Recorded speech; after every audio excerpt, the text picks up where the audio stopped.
नमस्कार। आज मैं सुना रही हूँ चंद्रधर शर्मा गुलेरी जी की कालजयी कहानी।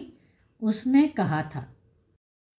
बड़े बड़े शहरों के इक्के गाड़ी वालों की जबान के कोड़ों से जिनकी पीठ छिल गई है और कान पक गए हैं, उनसे हमारी प्रार्थना है कि अमृतसर के बाम्बू कोर्ट वालों की बोली का मरहम लगावें। जब बड़े बड़े शहरों की चौड़ी सड़कों पर घोड़े की पीठ को चाबुक से धुनते हुए इक्के वाले कभी घोड़े की नानी से अपना निकट संबंध स्थिर करते हैं, कभी राह चलते पैदलों की आंखों के न होने पर तरस खाते हैं, कभी उनके पैरों की उंगलियों के पोरों को चीथ कर अपने ही को सताया हुआ बताते हैं और संसार भर की ग्लानि, निराशा और क्षोभ के अवतार बने नाक की सीध में चले जाते हैं। अमृतसर में उनकी बिरादरी वाले तंग चक्करदार गलियों में एक एक लड्ढी वाले के लिए ठहर कर सब्र का समुद्र उमड़ाकर बचो खालसा जी, हटो भाई जी, ठहरना भाई, आने दो लाला जी, हटो बाछा कहते हुए सफ़ेद फेंटों, खच्चरों और बतकों, गन्ने खोमचे और भारों वालों के जंगलों में से राह खेते हैं। क्या मजाल है कि जी और साहब बिना सुना किसी को हटना पड़े। यह बात नहीं है कि उनकी जीभ चलती ही नहीं, चलती है, पर मीठी छुरी की तरह महीन मार करती है। यदि कोई बुढ़िया बार बार चितौती देने पर भी लीक से नहीं हटती तो उनकी वचनावली के नमूने हैं। हट जा जीणे जोगिए, हट जा कर्मा वालिए, हट जा पूता प्यारिए, बच जा लंबी उम्रा वालिए। समष्टि में इसका अर्थ है कि तू जीने योग्य है, तू भागों वाली है, पुत्रों को प्यारी है, लंबी उम्र तेरे सामने है। तू क्यों मेरे पहियों के नीचे आना चाहती है? बच जा। ऐसे बम्बू काट वालों के बीच में से होकर एक लड़का और एक लड़की चौक की दुकान पर आ मिले। उसके बालों और इसके ढीले सुथने से जान पड़ता था कि दोनों सिख हैं। वह अपने मामा के केश धोने के लिए दही लेने आया था और यह रसोई के लिए बड़ियाँ। दुकानदार एक परदेशी से गुथ रहा था जो शेर भर गीले पापड़ों की गड्डी को गिने बिना हटता न था। तेरे घर कहाँ हैं? मगरे में। और तेरे? माझे में। यहाँ कहाँ रहती है? अतर सिंह की बैठक में। वे मेरे मामा होते हैं। मैं भी मामा के यहाँ आया हूँ। उनका घर गुरु बाजार में है। इतने में दुकानदार निपटा और इनका सौदा देने लगा। सौदा लेकर दोनों साथ साथ चले। कुछ दूर जाकर लड़के ने मुस्कुराकर पूछा, तेरी कुड़माई हो गई? इस पर लड़की कुछ आंखें चढ़ाकर धत कहकर दौड़ गई और लड़का मुंह देखता रह गया। दूसरे तीसरे दिन सब्जी वाले के यहाँ या दूध वाले के यहाँ अकस्मात दोनों मिल जाते। महीने भर यही हाल रहा। 2-3 बार लड़के ने फिर पूछा, तेरी कुड़माई हो गई? और उत्तर में वही धत्त मिला। एक दिन जब फिर लड़के ने वैसे ही हंसी में चिढ़ाने के लिए पूछा तो लड़की लड़के की संभावना के विरुद्ध बोली, हाँ हो गई। कब? कल। देखते नहीं यह रेशम से कढ़ा हुआ सालू? लड़की भाग गई। लड़के ने घर की राह ली। रास्ते में एक लड़के को मोरी में ढकेल दिया, एक छाबड़ी वाले की दिन भर की कमाई खोई, एक कुत्ते पर पत्थर मारा और एक गोभी वाले के ठेले में दूध उड़ेल दिया। सामने नहाकर आती हुई किसी वैष्णवी से टकराकर अंधे की उपाधि पाई। तब कहीं जाकर घर पहुंचा। राम राम, यह भी कोई लड़ाई है? दिन रात खंदकों में बैठे हड्डियां कट गईं। लुधियाने से 10 गुना जाड़ा और मेह और बर्फ ऊपर से, पैर पिंडलियों तक कीच में धंसे हुए। गनीम कहीं दिखता नहीं। घंटे 2 घंटे में कान के पर्दे फाड़ने वाले धमाके के साथ सारी खंदक हिल जाती है और 100-100 गज धरती उछल पड़ती है। इस गैबी गोले से बचे तो कोई लड़े। नगर कोट का जलजला सुना था। यहाँ दिन में 25 जलजले होते हैं। जो कहीं खंदक से बाहर साफा या कोहनी निकल गई तो चटाक से गोली लगती है। न मालूम बेईमान मिट्टी में लिपटे हुए हैं या घास की पत्तियों में छिपे रहते हैं। लहना सिंह 3 दिन और हैं। 4 तो खंदक में बिता ही दिए। परसों रिलीफ आ जाएगी और 7 दिन की छुट्टी। अपने हाथों झटका करेंगे और पेट भर खाकर सो रहेंगे। उसी फिरंगी मेम के बाग में मखमल की सी हरी घास है, फल और दूध की वर्षा कर देती है। लाख कहते हैं, दाम नहीं लेती। कहती है तुम राजा हो, मेरे मुल्क को बचाने आए हो। 4 दिन तक पलक नहीं झपी। बिना फेरे घोड़ा बिगड़ता है और बिना लड़े सिपाही। मुझे तो संगीन चढ़ाकर मार्च का हुक्म मिल जाए, फिर 7 जर्मनों को अकेला मार कर न लौटूं तो मुझे दरबार साहब की देहली पर मत्था टेकना नसीब न हो। पाजी कहीं के कलों के घोड़े संगीन देखते ही मुंह फाड़ देते हैं और पैर पकड़ने लगते हैं। यो अंधेरे में 30-30 मन का गोला फेंकते हैं। उस दिन धावा किया था, 4 मील तक एक जर्मन नहीं छोड़ा था।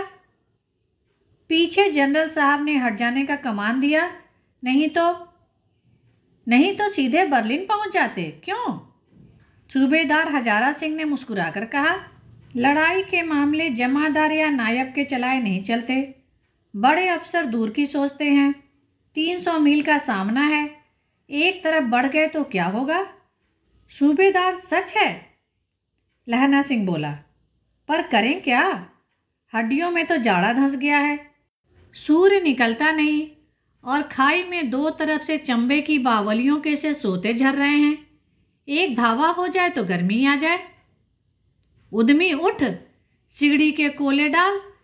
वजीरा, तुम 4 जने बाल्टियां लेकर खाई का पानी बाहर फेंको। लहना सिंह, शाम हो गई है, खाई में दरवाजे का पहरा बदल दे। यह कहते हुए सूबेदार सारी खंदक में चक्कर लगाने लगे। वजीरा सिंह पलटन का विदूषक था। बाल्टी में गंदा पानी भरकर खाई के बाहर फेंकता हुआ बोला, मैं पाधा बन गया हूँ। करो जर्मनी के बादशाह का तर्पण। इस पर सब खिलखिला पड़े और उदासी के बादल फट गए। लहना सिंह ने दूसरी बाल्टी भरकर उसके हाथ में देकर कहा, अपनी बाड़ी के खरबूजों में पानी दो। ऐसा खाद का पानी पंजाब भर में नहीं मिलेगा। हाँ, देश क्या है, स्वर्ग है। मैं तो लड़ाई के बाद सरकार से 10 घुमा जमीन यहाँ मांग लूँगा और फलों के बूटे लगाऊंगा। लाड़ी हीरा को भी यहाँ बुला लोगे या वही दूध पिलाने वाली फिरंगी में? चुप कर, यहाँ वालों को शर्म नहीं। देश देश की चाल है। आज तक मैं उसे समझा न सका कि सिख तम्बाकू नहीं पीते।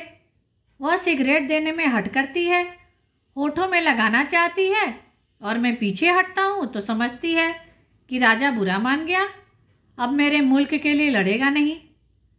अच्छा, वह बोघा सिंह कैसा है? अच्छा है, जैसे मैं जानता ही ना हूँ। रात भर तुम अपने दोनों कंबल उसे उड़ाते हो और आप सिगड़ी के सहारे गुजर करते हो। उसके पहरे पर आप पहरा दे आते हो। अपने सूखे लकड़ी के तख्तों पर उसे सुलाते हो। आप कीचड़ में पड़े रहते हो। कहीं तुम न मांदे पड़ जाना। जाड़ा क्या है, मौत है, और निमोनिया से मरने वालों को मुरब्बे नहीं मिला करते। मेरा डर मत करो, मैं तो बुलेल की खड के किनारे मरूंगा। भाई कीरत सिंह की गोदी पर मेरा सिर होगा और आंगन में मेरे हाथ के लगाए हुए आम के पेड़ की छाया होगी। वजीरा सिंह ने त्योरियां चढ़ाकर कहा, क्या मरने मराने की बात लगाई है? मरे जर्मनी और तुरक। हाँ भाइयों, कुछ गाओ।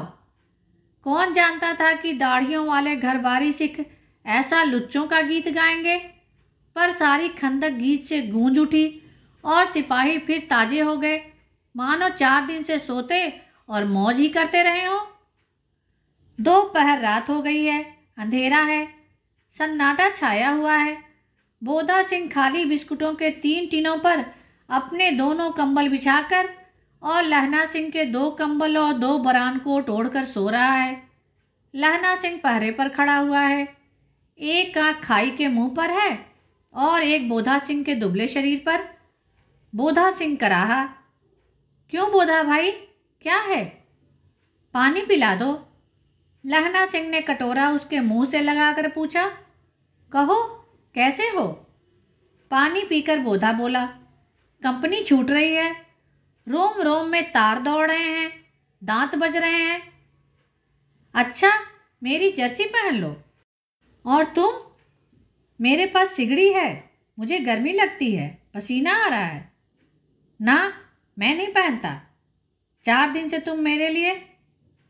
हाँ याद आई, मेरे पास दूसरी गरम जर्सी है, आज सवेरे ही आई है। विलायत से मेमे बुन बुन कर भेज रही हैं, गुरु उनका भला करें।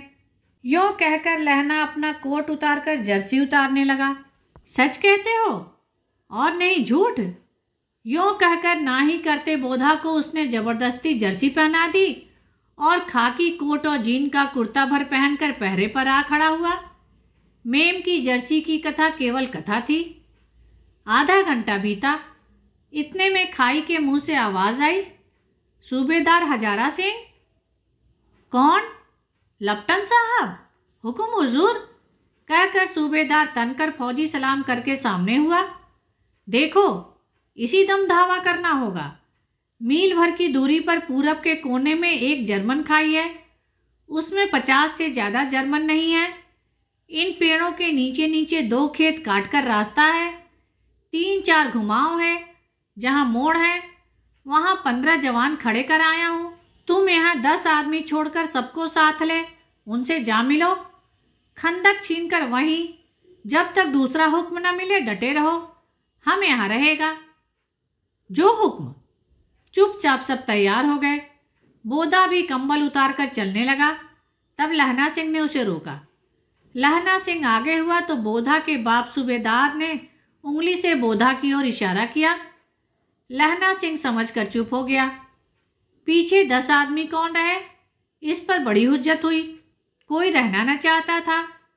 समझा बुझाकर सूबेदार ने मार्च किया। लप्टन साहब लहना की सिगड़ी के पास मुंह फेर कर खड़े हो गए और जेब से सिगरेट निकालकर सुलगाने लगे। 10 मिनट बाद उन्होंने लहना की ओर हाथ बढ़ाकर कहा, लो तुम भी पियो। आंख मारते मारते लहना सिंह सब समझ गया। मुंह का भाव छिपाकर बोला, लाओ साहब। हाथ आगे करते ही सिगड़ी के उजाले में साहब का मुंह देखा, बाल देखे, तब उसका माथा ठनका। लप्टन साहब के पट्टियों वाले बाल एक दिन में कहाँ उड़ गए और उसकी जगह कैदियों के से कटे हुए बाल कहाँ से आ गए?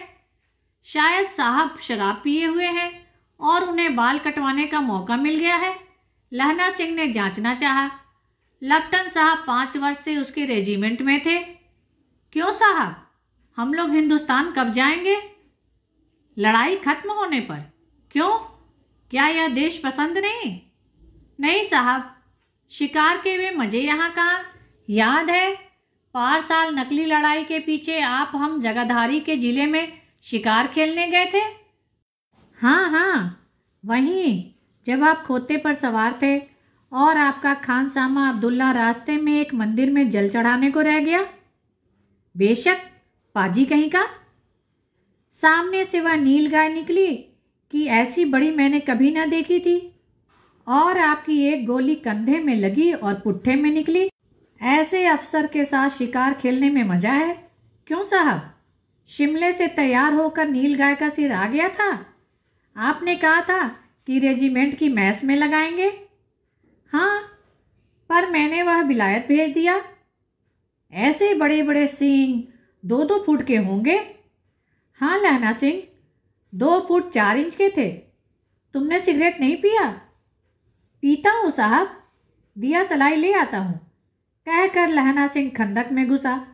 अब उसे संदेह नहीं रहा था और उसने झटपट निश्चय कर लिया कि क्या करना चाहिए। अंधेरे में किसी सोने वाले से वह टकराया। कौन? वजीरा सिंह। हाँ, क्यों लहना, क्या कयामत आ गई?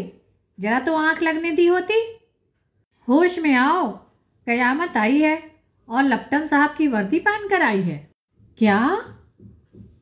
लप्टन साहब या तो मारे गए हैं या कैद हो गए हैं। उनकी वर्दी पहनकर यह कोई जर्मन आया है। सूबेदार ने उसका मुंह नहीं देखा, मैंने देखा है और बातें की हैं। सोहरा साफ उर्दू बोलता है, पर किताबी उर्दू, और मुझे पीने को सिगरेट दिया है।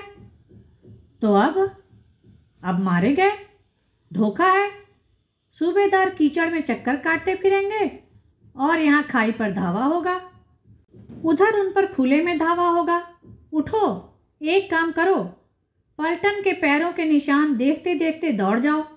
अभी बहुत दूर न गए होंगे। सूबेदार से कहो कि एकदम लौट आए। खंदक की बात झूठ है। चले जाओ, खंदक के पीछे से निकल जाओ, पत्ता तक न खड़के। देर मत करो। हुक्म तो यहीं रहने का है। ऐसी तैसी हुक्म की?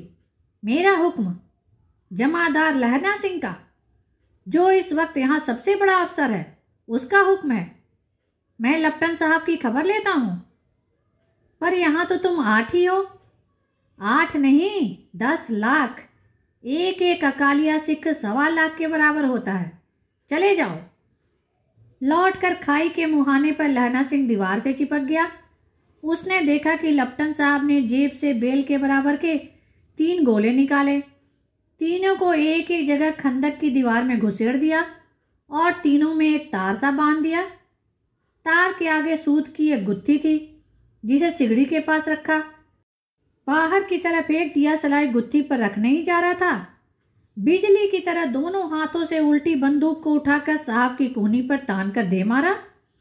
धमाके के साथ साहब के हाथ से दिया सलाई गिर गई। लहना सिंह ने एक कुंदा साहब की गर्दन पर मारा और साहब आंख मीन गोटे कहते हुए चित्त हो गए। लहना सिंह ने तीनों गोले बीन कर खंदक के बाहर फेंके और साहब को घसीट कर सिगड़ी के पास लाया। जेबों की तलाशी ली। 3-4 लिफाफे और एक डायरी निकालकर उन्हें अपनी जेब के हवाले किया। साहब की मूर्छा हटी। लहना सिंह हंसकर बोला, क्यों लप्टन साहब, मिजाज कैसा है? आज मैंने बहुत बातें सीखी। एक सीखा कि सिख सिगरेट पीते हैं। एक सीखा कि जगाधारी के जिले में नील गायें होती हैं और उनके 2 फुट 4 इंच के सींग होते हैं। यह सीखा कि मुसलमान खानसामा मूर्तियों पर जल चढ़ाते हैं और लप्टन साहब खोते पर चढ़ते हैं। पर यह तो कहो, ऐसी साफ उर्दू कहाँ से सीखा है? हमारे लप्टन साहब तो बिना डैम के 5 मिनट भी नहीं बोला करते थे। लहना ने पतलून की जेबों की तलाशी नहीं ली थी। साहब ने मानो जाड़े से बचने के लिए दोनों हाथ जेब में डाले। लहना सिंह कहता गया, चालाक तो बड़े हो, पर मांझे का लहना इतने बरस लप्टन साहब के साथ रहा है। उसे चकमा देने के लिए 4 आंखें चाहिए। 3 महीने हुए। एक तुर्की मौलवी मेरे गांव में आया था। औरतों को बच्चे होने की ताबीज बांटता था और बच्चों को दवाई देता था। चौधरी की बड़ के नीचे मंजा बिछाकर हुक्का पीता रहता था और कहता था, जर्मनी वाले बड़े पंडित हैं। वेद पढ़ पढ़ कर उनमें से विमान चलाने की विद्या जान गए हैं। गौ को नहीं मारते। हिंदुस्तान में आ जाएंगे तो गौ हत्या बंद कर देंगे। मंडी के बनियों को बहकाता था कि डाक खाने से रुपए निकाल लो, सरकार का राज्य जाने वाला है। डाक बाबू पोल्लू राम भी डर गया था। मैंने मुल्ला जी की दाढ़ी मोड़ दी और गांव से बाहर निकालकर कहा था, खबरदार जो मेरे गांव में पैर रखा तो। साहब की जेब में से पिस्तौल चला और लहना की जांघ में गोली लगी। इधर लहना की हेनरी मार्टिनी के 2 फायरों ने साहब की कपाल क्रिया कर दी। धड़ाका सुनकर सब दौड़े आए। बोधा चिल्लाया, क्या है? लहना सिंह ने उसे यह कहकर सुला दिया कि एक हड़का हुआ कुत्ता आया था, मार दिया। औरों से सब हाल कह दिया। बंदूकें लेकर सब तैयार हो गए। लहना ने साफा फाड़कर घाव के दोनों तरफ पट्टियां कसकर बांधी। घाव मांस में ही था। पट्टियों के कसने से लहू निकलना बंद हो गया। इतने में 70 जर्मन चिल्लाकर खाई में घुस पड़े। सिखों की बंदूकों की बाढ़ ने पहले धावे को रोका, दूसरे को रोका, पर यहाँ थे 8 और वे थे 70। अपने मुर्दा भाइयों के शरीरों पर चढ़कर जर्मन आगे घुसे आते। अचानक आवाज आई, वाहे गुरु जी दी फतेह, वाहे गुरु जी दा खालसा, और धड़ाधड़ बंदूकों के फायर जर्मनों के पीठ पर पड़ने लगे। ऐन मौके पर जर्मन 2 चक्की के पाटों के बीच आ गए। पीछे से सूबेदार हजारा सिंह के जवान आग बरसाते थे और सामने से लहना सिंह के साथियों के संगीन चल रहे थे। पास आने पर पीछे वालों ने भी संगीन पिरोना शुरू कर दिया। एक किलकारी और अकाली सिखा दी फौज आई। वाहे गुरु जी दी फतेह, वाहे गुरु जी दा खालसा, सत श्री अकाल पुरख, और लड़ाई खत्म हो गई। 63 जर्मन या तो खेत रहे या करा रहे थे। सिखों में 15 के प्राण गए। सूबेदार के कंधे में से गोली आर पार निकल गई। लहना सिंह की पसली में एक गोली लगी। उसने घाव को खंदक की गीली मट्टी से पूर लिया और बाकी का साफा कसकर कमरबंद की तरह लपेट लिया। किसी को खबर न हुई कि लहना के दूसरा घाव भारी लगा है। लड़ाई के समय चांद निकल आया था, ऐसा चांद जिसके प्रकाश से संस्कृत कवियों का दिया हुआ छई नाम सार्थक होता है। और हवा ऐसी चल रही थी जैसी कि वाण भट्ट की भाषा में दंत वीणोपदेशाचार्य कहलाती। वजीरा सिंह कह रहा था कि कैसे मन भर फ्रांस की भूमि मेरे बूटों से चिपक रही थी और मैं दौड़ा दौड़ा सूबेदार के पीछे गया था। सूबेदार लहना सिंह से सारा हाल सुनकर और कागजात पाकर उसकी तुरंत बुद्धि को सराह रहे थे और कह रहे थे कि तू न होता तो आज हम सब मर जाते। इस लड़ाई की आवाज़ 3 मील दाहिनी ओर के खाई वालों ने सुन ली थी। उन्होंने पीछे टेलीफोन कर दिया था। वहाँ से झटपट डॉक्टर और 2 बीमार ढोने की गाड़ियाँ चलीं जो कोई 1.5 घंटे के अंदर अंदर यहाँ आ पहुँची। फील्ड अस्पताल नज़दीक था, सुबह होते होते पहुँच जाएंगे, इसलिए मामूली पट्टी बांधकर एक गाड़ी में घायल लिटाए गए और दूसरी में लाशें रखी गईं। सूबेदार ने लहना सिंह की जांघ में पट्टी बंधवानी चाहिए, पर उसने यह कहकर टाल दिया कि थोड़ा घाव है, सवेरे देखा जाएगा। बोधा सिंह ज्वर में बर्रा रहा था, वह गाड़ी में लिटाया गया। लहना को छोड़कर सूबेदार जाते नहीं थे। यह देखकर लहना ने कहा, तुम्हें बोधा की कसम है और सूबेदारनी की सौगंध है जो इस गाड़ी में न चले जाओ। और तुम मेरे लिए वहां पहुंचकर गाड़ी भेज देना, और इन जर्मन मुर्दों के लिए भी तो गाड़ियां आती होंगी। मेरा हाल बुरा नहीं है, देखते नहीं मैं खड़ा हूं। वजीरा सिंह मेरे पास ही है। अच्छा। बोधा गाड़ी पर लेट गया। भला आप भी चढ़ जाओ। सुनिए तो, सूबेदारनी हीरों को चिट्ठी लिखो कि मेरा मत्था टेकना लिख देना, और जब घर जाओ तो कह देना कि मुझसे जो उन्होंने कहा था वह मैंने कर दिया। गाड़ियां चल पड़ी थीं। सूबेदार ने चढ़ते चढ़ते लहना का हाथ पकड़कर कहा, तैने आज मेरे और बोधा के प्राण बचाए हैं।